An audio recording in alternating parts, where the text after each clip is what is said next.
नमस्कार, भव्य भारत न्यूज़ में आप सभी दर्शकों का स्वागत है। आज हमारे इस वीडियो में चर्चा का विषय है नारी।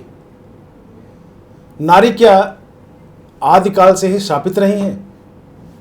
क्या आदिकाल से ही पुरुषों के अधीन रही हैं? क्या आदिकाल से ही उन पर शक किया जाता रहा है?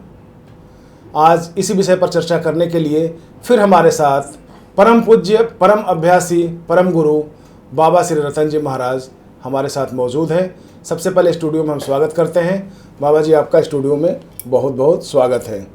बाबा जी, अभी जो हमने सवाल किया है कि क्या स्त्री शुरू से ही शापित रही है, अनादिकाल से ही उनको पुरुष के वश में रहना पड़ता है, शक के दायरे में रहना पड़ता है, इस तरह की जो चीज़ें होती हैं, इस पे हम जानना चाहेंगे कि उनके जो अविश्वास का छाया होता है, समाज में उनके प्रति जो अविश्वास का छाया होता है, उनके इर्द गिर्द क्यों मंडराती रहती है?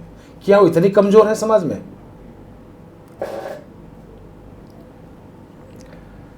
देखिए, पहली बात तो पांडे जी ये है कि नारी ना तो कभी कमज़ोर थी और ना कभी कमज़ोर रहेगी।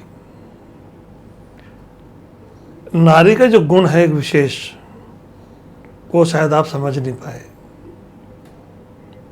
जितना पूरे जीवन काल के अंदर आप अपना रक्त इकट्ठा करते हो, उससे कहीं ज़्यादा रक्त जो है ना नारी बहा देती है। हमारे जैसे संतान पैदा करने में नहीं, मासिक अवस्था में जी, तो उसका मुकाबला आप नहीं कर सकते। लेकिन नारी के जो है, अभी रामचरितमानस में भी इसकी कई जगह वर्णन है जिसमें कि नारी को एक कमज़ोर दिखाया गया है, या नारी को ये कहा गया है कि पुरुष के अंदर में उसका है। मैं एक दो दृष्टांत आपको देता हूँ। जैसे अभी लिखा गया है अरण्यकांड में, अरण्यकांड का एक सोरठा है, सहज अपावन नारीपति सेवत सुभगति लहाई, जसु गावत श्रुतिचार अजह तुलसिका हरि प्रिय।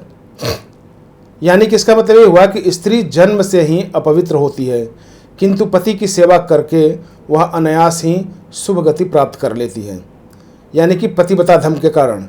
यही कारण है कि आज भी तुलसी जी को, यानी जो आंगन में तुलसी जी लगाई जाती हैं, वो भगवान को प्रिय हैं और चारों वेद उनका यश गाता है। अब आप ये बताइए कि इसमें पति यानी पवित्र पतिव्रता को इसमें विशेष महत्व दिया गया है। पांडे जी, अभी आपने कहा कि चारों वेद शास्त्रों में पूरे युग के अंदर इसका यश गाया जाता है। अगर वो गलत है, कमज़ोर है, आप उसका यश क्यों गा रहे हो? नहीं, लेकिन ये भी तो कहा गया है कि अगर उसकी शुभ, आप उसे अपवित्र अगर मानते हैं तो फिर आपकी पूजा क्यों करते हैं? शक्ति के रूप में आप किसकी पूजा कर रहे हो? नौ दुर्गा की पूजा करते हैं शक्ति के रूप में। तो नौ दुर्गा कौन है? तो फिर एक नारी है, वो नारी है ना। तो अभी नारी के लिए जिन्होंने भी ये उल्टी सीधी अनगढ़ बातें लिखी हैं, मैं तो शुरू से खंडन करता हूँ। नारी जैसा इस पूरे ब्रह्मांड के अंदर कोई है नहीं, कोई हो नहीं सकता। शक्ति स्वरूपा आप मानते हैं? मैं नहीं मानता हूँ, शक्ति स्वरूपा ही है, वो साक्षात शक्ति ही है। अब जैसे आप कोई बच्चा पैदा करके दिखा सकते हैं? नहीं। क्यों? आप तो प्रधान पुरुष है ना। नहीं, समाज भी तो हमारा पुरुष प्रधान रहा है, इसलिए मैं तो आपको भी बोल रहा हूँ कि आप भी तो पुरुष हैं। बिल्कुल। क्या वो कार्य कर सकते हैं जो नारी कर सकती है? कभी नहीं। क्यों? फिर आप अपने आप को किस लिए बड़ा मान रहे हो उससे? बात तो सही है आपकी। आपको अपने आप को बड़ा कहने का अधिकार दे कौन रहा है? आप अपनी मर्जी से जो मन में आया वो लिख दिया।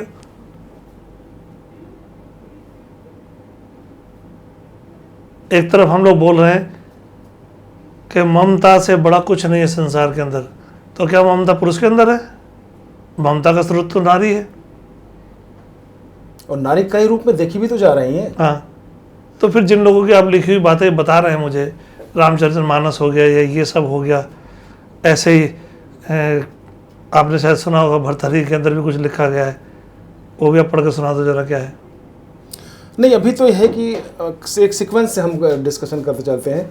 धीरज धर्म मित्र अरुनारी आपत्काल परखियों चाली, यानी इन दिनों की पहचान आपत्ति काल में, विपत्ति काल में होती है। तो उसमें नारी का भी नाम लिया गया है। पुरुष की पहचान कब होगी? पुरुष के लिए कुछ क्यों नहीं लिखा गया है? ये आज तक नहीं आया है, न किसी शास्त्र में, न वेद में। क्यों नहीं आया है? क्योंकि पुरुष प्रधान समाज लगता है मुझे। जबकि जितना अधर्म है, अगर अधर्म के 100% गाथा गाते हैं तो उसके अंदर 80% अधर्म जो है वो पुरुष का है। नारी तो मात्र 20% है। सही बात है। जैसे एक आप सुने होंगे कि त्रिया चरित्रम पुरुषस्य भाग्यम दैवो न जानाति कुतो मनुष्य, जिसकी आप बात कर रहे थे भर्तहरि की। ये समाज में खूब चला है, खूब जानते हैं। जो शास्त्र जानते हैं वो भी करते हैं, जो वेद जानते हैं वो भी इस बात को रटते हैं, और हमारे जैसे लोग तो रटते हैं इन चीज़ों को भी। आप मुझे सिर्फ एक बात बता दें, ये वेद शास्त्रों की रचना करने वाले या रटने वाले क्या बगैर नारी के प्रकट हुए हैं? सवाल ही नहीं उठता, अस्तित्व ही नहीं है तो उनका। इन लोगों को शर्म क्यों नहीं आती है? जिससे पैदा हो रहे हैं, जिससे प्रकट हो रहे हैं, उसी के बारे में इतना दुराचार, उसी के बारे में उल्टी सीधी बातें। नारी सिर्फ नारी नहीं है ना, आपकी माँ भी तो है। माँ है, बहन है, पत्नी है, बुआ है। वो जितने रूप हैं वो तो सब आपके भी हैं जी। खाली नारी उसमें अकेली नहीं है। अगर वो किसी की माँ है तो आप किसी के पिता हैं, अगर वो किसी की बहन है तो आप किसी के भाई हैं। ये सब तो बराबर है। नारी को छोटा बड़ा आंक ही नहीं सकते हो आप। वो हमेशा आपसे बड़ी रहेगी, आप उसको छोटा कभी मत आंको। जो लोग इस शब्द को लेते हैं कि त्रिया चरित्रम पुरुषस्य भाग्यम दैवो न जानाति कुतो मनुष्य, तो ये आप ध्यान रखिए कि ये अधूरा सेंटेंस है, अधूरा शब्द है। मैं इसमें थोड़ा सा प्रकाश डाल दूँ कि ये भर्तृहरि का शतक में लिखा गया है, और उसमें लिखा गया है कि नृपस्य चित्तम कृपणस्य वित्तम मनोरथम दुर्जन मानवानाम। फिर आया है त्रिया चरित्रम पुरुषस्य भाग्यम दैवो न जानाति कुतो मनुष्य। ये कंप्लीट सेंटेंस है, और ये एक आमोद प्रमोद की बात में भी ये लिखा गया है। इसमें ये कहा गया है कि नृपस्य चित्तम, यानी कि इंस्टेंट, अगर जो तुरंत की बात होती है, अगर तुरंत राजा खड़ा हो, कृपणस्य जो कंजूस खड़ा हो, और जो दुर्जन खड़ा हो, और उसके साथ ही नारी खड़ी हो, तो इन चारों के स्वभाव का कुछ नहीं पता कि अगर कोई तुरंत विपत्ति आती है या तुरंत कोई ऐसी घटना होती है तो उनमें इनका चरित्र किस तरह से बिहेव करेगा, ये उसके लिए लिखा गया है। तो कभी भी इस सेंटेंस को आप लोग स्त्री के खिलाफ इसको जोड़ के मत देखिएगा। ये अनुरोध है, आग्रह है। बाबा जी, फिर हम एक आपसे आग्रह करना चाहेंगे कि इसमें लिखा गया है कान ही अवला कर सके। ये आपके अयोध्या कांड में लिखा गया है, कान ही अवला कर सके कान समुद्र समाए, कान ही पावक डही सके का ही कालन खाए। यानी कि इसमें जो लिखा गया है उस तरह से लिखा गया है, काहन पावक जारि सक कान समुद्र समाय, कान करे अबला प्रबलक के जग काल न खाए। यानी कि क्या नहीं पावक जल सके, यानी कि अग्नि वह कौन सी ऐसी वस्तु है जिसे अग्नि नहीं जला सकती। कान समुद्र समाये, वो कौन सी ऐसी चीज़ है जो समुद्र में नहीं समा सकती। कान करे अबला, वह कौन सा कार्य है जो अबला नहीं कर सकती। और वह कौन सी चीज़ है जिसे काल नहीं खा सकता। नारी है।